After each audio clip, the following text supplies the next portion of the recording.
তো নমস্কাৰ। আজি মোৰ 4 নম্বৰ দিনা আপোনালোকে 3 নম্বৰ দিনা ভিডিঅ'টো মই দিয়া নাই, মানে প্ৰত্যেক দিনা ভিডিঅ'টো বনোৱাটো সম্ভৱ নহয়। তো গতিকে আপোনাৰ 4 নম্বৰ দিন দেখিছে মই পেপাৰবিলাক আঁতৰাই দিছোঁ।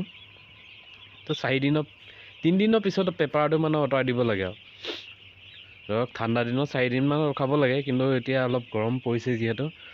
তো 3 দিনত আপোনাৰ মই এইবিলাক দেখিছেনে পেপাৰবিলাক ধুনীয়াকৈ আঁতৰাই দিছোঁ। আৰু আপোনাৰ দানা পানী ভাল মানে বস্তুবিলাক ভালকৈ দিব লাগে, কাৰণ পানীটো বহুত ইম্পৰ্টেণ্ট হয়। পানীটো দি থাকিব লাগে, কাৰণ পানীটো মানে কি সিহঁতক দানা খোৱাৰ পিছত পানীটো খাব লাগে, নহ'বা তেনেহ'লে সেইটো হজম নহয়।